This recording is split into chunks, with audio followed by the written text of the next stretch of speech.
The weekend is upon us. So this weekend I'm making a luncheon for lovely ladies at the church. So let's get started. First things first, I'm going to be making the braised oxtail to start because it takes the longest to make. So all I need to do is to put the pan on very high and sear the meat. So what I've done a day before was to season this meat, the oxtail, salt, pepper, pesto, which is a Jamaican seasoning, and brown sugar, and then I seared it off on really high heat. While that's searing or browning, I'm going to chop up my onions. So here I'm using brown onions and spring onions because that's what works best for this recipe. Ignore my handband. I forgot to take them off from a day before. Yes, so I'm chopping down my onions now, and I'm going to go back and check on the meat to see that it's not burning. What I just want is a nice browning on that meat, and I'm going to make sure that all the veg I need is ready. So for this particular stew, you can get like a stew mix in the shops, um, or you can just make yours from scratch. So I have the mix of both because I'm making a large catering quantity and I don't want to spend all my day chopping because I have no assistant. So here I've got the onions and the spring onions. I'm going back in. You can see the soaks from the meat that I have browned. So I'm just going to put the onions in and sweat the onions and remove the soaks from the bottom of the pot. And here you can see I'm chopping down my carrots. Because we're braising this for a stew, we do not need to peel the carrots. We just need to wash them properly and add them into the stew. You can see I'm cutting them to just about the same size so that they cook about the same time. Next up, I'm adding my tomatoes, chopped nice big chunks, and I'm stewing the veggies, and then I've added back the meats in to the pot. So now you can see how nicely brown they look as though they're already cooked.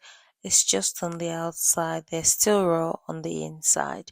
And then I'm adding in my tomatoes. You can use a canned one if you like, but I like the fresh thing.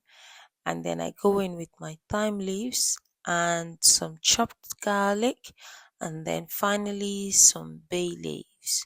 And then I'm going to add beef broth to this just to cover the meat till I can see just a slight um peaks of the oxtail, right? I'm going to keep adjusting that liquid till I'm sure that the liquid can cook it through to the end. Here now I'm adding black treacle just to give it that nice brown color because I don't want to add browning or a coloring. Yep, so I'm going to cover this, allow it to come to a boil, and then I'm going to start making my chicken broth. Here you can see I'm searing off the chicken. I've left some of the skin on just because I need that oil to baste the noodles at the end. Um, so here you can see I know I've overcrowded this pan, but the sear is not very important because we're making a broth, right? So here I've got lemongrass. You can use the fresh one or you can use the frozen. So here I've got frozen lemongrass. You just need to bash them very nicely. And then here I've got these chilies. I froze them as well because why not? And I'm going to put them in this casing. Reason being, I want to control the spice level. I don't want it to be spicier than I want it to be.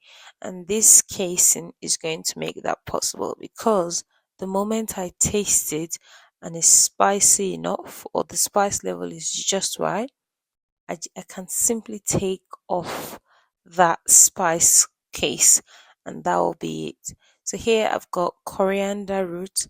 Coriander root is a genius in seasoning chicken, and in this style recipe it's really beautiful. It gives a lovely undertone, and it gives it a very nice fresh fragrant flavor as well.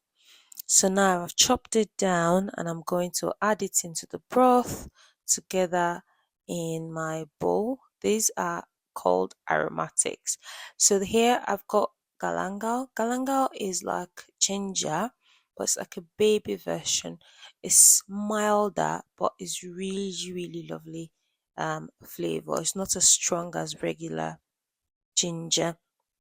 I'm also putting these in pouches because these flavors can be a bit overwhelming, and the ginger or the galangal, sorry, can hide in the soup. I don't want someone to bite into a big piece of galangal thinking they were eating chicken. You know what I mean?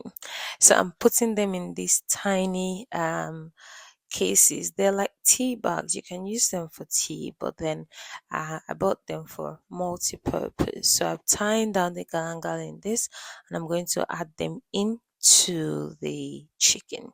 There, you can see I've added all my aromatics in, and I'm adding the kaffir lime leaves now. Kaffir lime leaves is one thing that makes this Thai dish so spectacular. It makes all of the difference, and every time I skip it, I can tell that something is missing. You can get it frozen in like a specialty shop, and I believe that in some countries you can get them dry. Here you can add chicken stock or you can add water.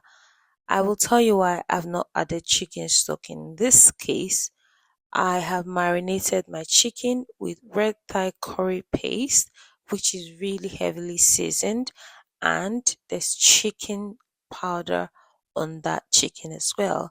So, because this is going to cook for a while, I don't want to over salt it. I want it to cook down, and then I'll taste the liquid after the chicken is properly cooked, and then I can adjust it. That's me nicking a bit of the chicken just to see if it's nice. There you can see I'm adding a bit more seasoning, which is chicken powder, just to adjust the seasoning and make sure that everything tastes just as nice. So salt comes after the chicken has cooked down. I'm adding snow mushrooms because I prefer to use snow mushrooms because they just really mild. You can barely taste them and they're just really lovely and dainty. So I've finished off this sauce now. I'm going to set it aside and I'm going to remove all of my aromatics from the broth and leave it on the lowest heat possible just to infuse the rest of the flavors and make it a bit more intense. And that's that for the chicken broth.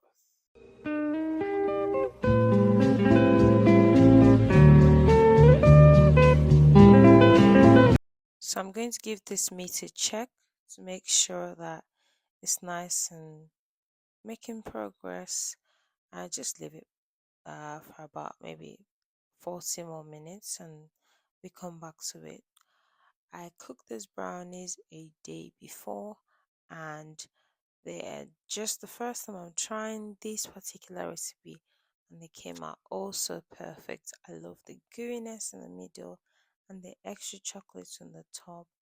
I'm going to just chop them down and then put them in a box and package them ready to go um, before my client comes to pick up the food. I'm really excited about this because everything is coming out just perfectly as I have envisaged it to be. Brownies are packed and labeled, and I'll put that away. And then I'll come back and give that meat a final check. You can see here it's nice. It's it has a nice juice just around it. You don't have to cook it till it's all dried up to the end. And I added the habaneros. I add this at this point because I don't want it to be blow your head over hot. I just want it to be nice and a nice kick, but still mellow on the spice. So it's really lovely, and this is how it came out. I'm just going to pour this in the dish that is going to go um to the venue with, and I'm done with this face. Look at that beautiful sauce. You can make this and have it with mash or whatever you like. Now on to the jambalaya rice. It's a seafood like a paella style jambalaya rice. So basically, my point of call here was to make sure it's not the same as jollof rice because that's what everyone thinks jambalaya is. It has way more options. It's got sausages, it's got shrimps, it's got chicken, depending on what you want to put in it. In this case, I just wanted it to have like um sea items like mussels, shrimps, and the base was like a seafood stock. And so that it carries on the flavor, I just added in my thyme and bay, and then all the veggies come in carrots, peppers, a bit of fresh firm tomatoes, and I just give that a stir, and I'll cover it back to infuse the flavors of all those veggies into the rice. I think that's what makes the sterling difference between this and your typical um jollof rice or red rice that we call it, because the base of this rice is mostly paprika and a very little amount of tomato paste. So, and also you can use like curry paste or something that just slightly has a different flavor notes from what we know to be that for our jollof. And next up, I'm adding my shrimps. Best thing is to add this last and allow the steam to finish cooking it.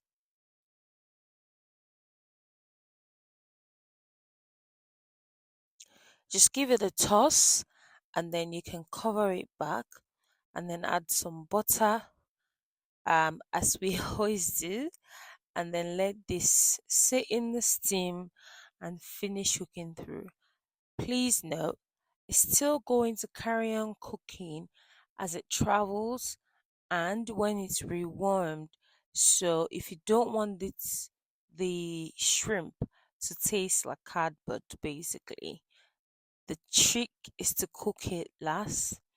And if you want it to be really nice and the client doesn't mind the shell on, just devein it, but then you can leave the shell on. It preserves the